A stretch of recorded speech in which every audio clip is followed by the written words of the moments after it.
अभी एक फैशन हो गया है, अम्बेडकर अम्बेडकर अम्बेडकर अम्बेडकर अम्बेडकर अम्बेडकर। इतना नाम अगर भगवान का लेते तो 7 जन्मों में है कि सूरज को क्या पता कि चांद क्या होता है, और जमी को क्या पता कि आसमां क्या होता है, और भगवान के नाम पर झूठ बोलकर अपनी आवाज बुलंद करने वाले, भीख मांगने वाले, उन्हें क्या पता कि संविधान मनुअतियन के रहती जा गुलाम भैया, ये जानेला जहान भैया साहब, यही धरा पर आयल न होते तो हम मोहन गरीब उनके बुरा हाल होता कि हदे गम हस्ती से गुजर क्यों नहीं जाते, और अमित शाह जी जीना नहीं आता तो मत गिरा के रो रहे थे नरेंद्र मोदी जी। यही वजह से आज कई प्रदेशों में सरकार जो बनी है, ये अपने पद से इस्तीफा दे देना। पापा से अगर पूछे होते कि पापा जी बताओ कि ये बाबा साहब डॉक्टर अम्बेडकर। साथियों, मैं बंसराज और आप देख रहे हैं व्यक्ति भारत। मित्रों, मैं गाजीपुर में कासमाबाद तहसील में हूँ, नेशनल इंटर कॉलेज फील्ड में हूँ, और इसमें हमारे साथ जिनको देख रहे हैं एक ऐसे कलाकार हैं कि पूरे उत्तर प्रदेश ही नहीं पूरे देश में इनको जानते पहचानने वाले लोग हैं। मैं इनसे बात करूंगा और बात उसी मुद्दे पर होगा जो आज हमारे संविधान को लेकर के, और अमित शाह की जो भाषा आ रही है, जो अमित शाह कई बार एक ही शब्द में कई बार कह रहे हैं अम्बेडकर अम्बेडकर अम्बेडकर। अभी एक फैशन हो गया है, अम्बेडकर अम्बेडकर अम्बेडकर अम्बेडकर अम्बेडकर अम्बेडकर। इतना नाम अगर भगवान का लेते तो 7 जन्मों तक स्वर्ग मिल जाता। अम्बेडकर जी को खूब अच्छी तरह से आप जानते पहचानते हैं। अम्बेडकर जी आज साहब नहीं होते तो हमारे हाथ में माइक नहीं होता। मित्रों, मैं उसी बात पर आज चर्चा करूंगा।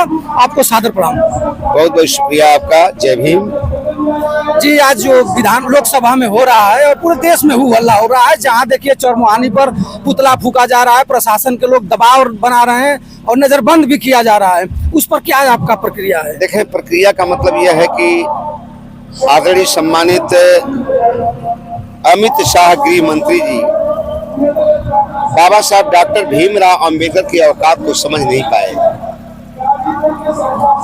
ये उनको सोचना चाहिए, या अपने बाबूजी से, वो पापा से अगर पूछे होते कि पापा जी बताओ कि ये बाबा साहब डॉक्टर अंबेडकर कौन है, तो शायद वो भी बता दिए होते।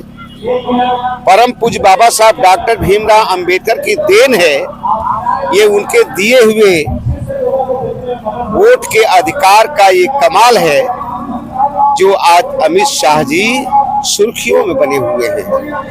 और उन्होंने जो बाबा साहब डॉक्टर भीमराव अंबेडकर का अपमान किया है, केवल माफी ही नहीं, ये सजा नहीं होती है कि आप मुझे थप्पड़ मार दो और उसका हमको पैसा दे दो बस माफ हो गया। नहीं, उनको अपने पद से इस्तीफा दे देना चाहिए। लेकिन सर, वो इस्तीफा अब तक दे क्यों नहीं रहे हैं? इसलिए नहीं दे रहे हैं कि वो डर रहे हैं कि कहीं लाल कृष्ण आडवाणी ना आ जाएं, कहीं मुरली मनोहर जोशी ना आ जाएं। उनको डर सता रहा है, क्योंकि अमित शाह के ही वजह से आज कई प्रदेशों में सरकार जो बनी है, ये अमित शाह के ही चमत्कार से ये सब परिणाम घोषित हुआ है। सर जी, बीजेपी के लोग संविधान से डरते क्यों इतना है? संविधान से इसलिए डरते हैं कि संविधान में सजा है कि जो बदमाशी करेगा, जो गलत कानून का पालन नहीं करेगा, उसे सजा जरूर मिलेगी। और चंद्रशेखर रावण जी लोकसभा में बोल रहे थे, आपने जाना होगा जी। और चंद्रशेखर रावण जी का माइक बंद कर दिया जाता है और उनको बताया जाता है कि आपको मैं 4 मिनट इसलिए नहीं दे रहा हूं कि आप निर्दल सांसद हैं। और चंद्रशेखर रावण जी ने पूरा डांट करके स्पीकर महोदय से कह रहे हैं कि हम भी अपने पार्टी के दल से जीत कर आए। आखिर में बीजेपी के लोग और सत्तासीन लोग, दबंग लोग चाहते क्या है इस गरीब तबके के लोगों से? देखिए, मैं बता दूं आपको, वो कतई जो हमारा पहनावा ओढ़ाना, खान खर्च, जो खाते पीते हैं, मस्ती एकदम मस्त रहते हैं, परम पूज्य बाबा साहब डॉक्टर भीमराव अंबेडकर की वजह से। ये हम मानवर कांशीराम साहब के आदर्शों, उनके संघर्षों का पालन करते हैं। और ये बाबा साहब डॉक्टर भीमराव अंबेडकर की देन है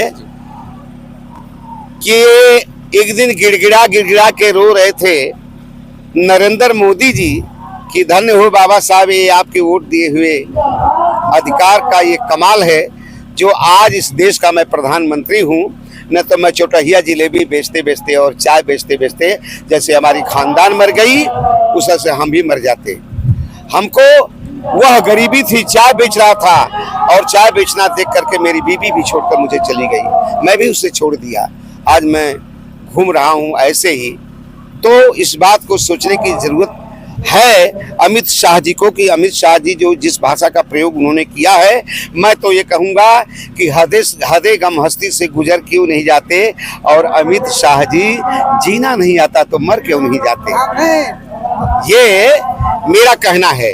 और उनको उस पद पर रहने का कोई अधिकार नहीं है, केवल माफी ही न मांगे। जैसे बहन जी ने कहा है कि बाबा साहब डॉक्टर अम्बेडकर तो दलितों वंचितों के नेता थे, अरे दलितों वंचितों के भगवान थे। मैं कहता हूं कि बाबा साहब डॉक्टर भीमराव अंबेडकर भगवानों के भी भगवान थे और हैं। अगर बाबा साहब डॉक्टर भीमराव अंबेडकर केवल बहुजनों के अगर बाबा साहब भगवान होते तो शायद सर्वजनों की जो आवाज को बहन जी ने उठाया है कि बहुजन के साथ साथ सर्व समाज, तो सर्व समाज अगर है तो ये बाबा साहब की बदौलत है, ये बाबा साहब की देन है। सर जी, आपके पास मंत्रालय भी रहा है कुछ जी, और अच्छा मंत्रालय रहा है, आप मेहनत भी करते हैं, संगीत में एक अच्छा आपका शुमार भी है। आप बीजेपी के लोग कहते हैं, बीजेपी वाले, कि कांग्रेस वाले संविधान को खत्म करना चाहते हैं और शुरू से ही अंबेडकर जी को दबाए हैं, क्या ये सत्य बात है? बाबा क्या कहा आपने? कांग्रेस के लोग को, बीजेपी के लोग बता रहे हैं कि कांग्रेस के लोग अंबेडकर जी को खुद खत्म किए हैं और खत्म करना चाहते हैं। हम तो अंबेडकर जी का विकास किए हैं, अंबेडकर जी का जहाँ प्रतिमा नहीं था वहाँ प्रतिमा लगवाने का काम किए हैं, और आज सीधा सीधा उनके गृह मंत्रालय से आवाज आ रही है कि देखिए, हम बता दें, बाबा साहब डॉक्टर भीमराव अंबेडकर को बहुजन समाज के अलावा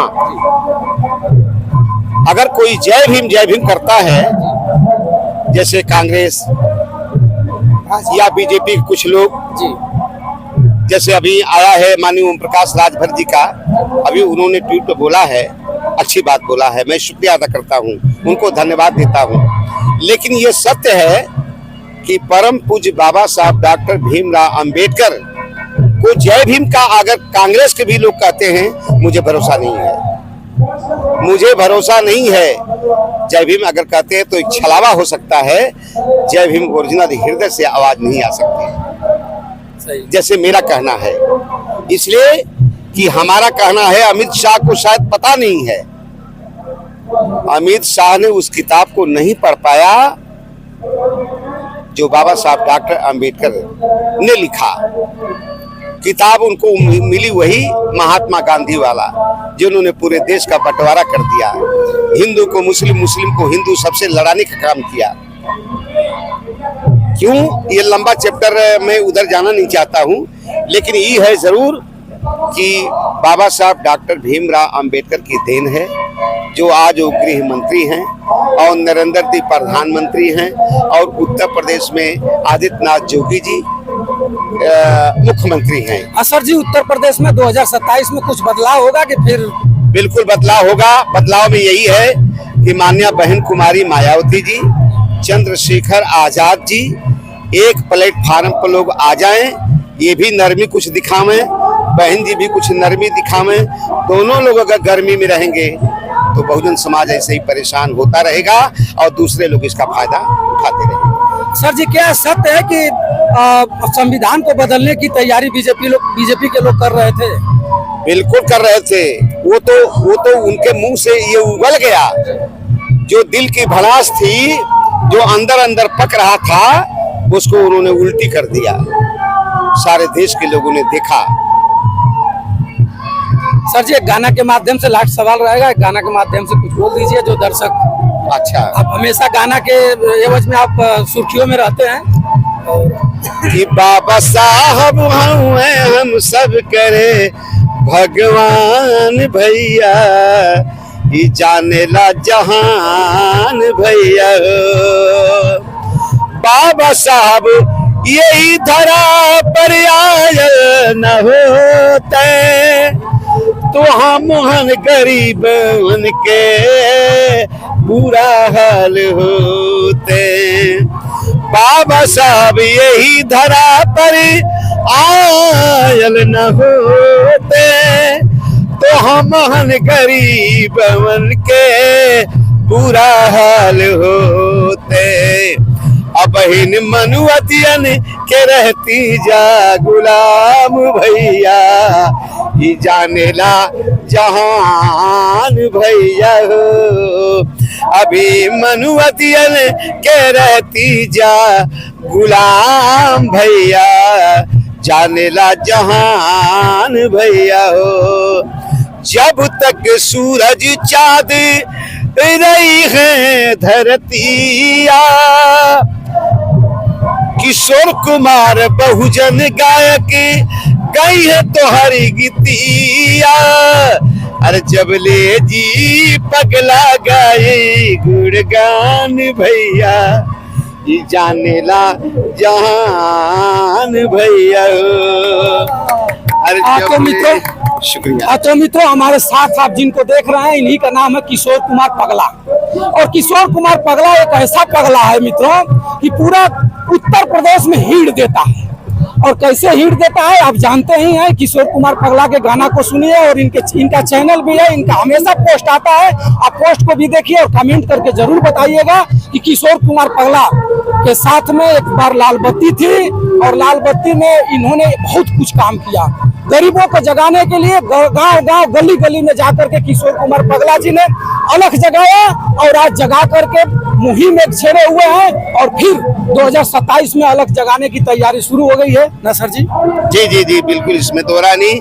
देखिए हमारा कहना यह है कि सूरज को क्या पता कि चांद क्या होता है, और जमी को क्या पता कि आसमां क्या होता है, और भगवान के नाम पर झूठ बोलकर अपनी आवाज बुलंद करने वाले, भीख मांगने वाले, उन्हें क्या पता कि संविधान क्या होता है। गजब गजब आप हैं, और धारदार हरदम आप बोलते रहते हैं। आपसे मिल करके हमारा बहुत सीना चौड़ा हुआ है। और मित्रों, मैं फिर इनको कभी मिलाऊंगा, बहुत लोग साथी हैं इनका इंटरव्यू करने के लिए। तब तक के लिए बंसराज यादव का सादर प्रणाम स्वीकार करें। जय हिंद, जय श्री।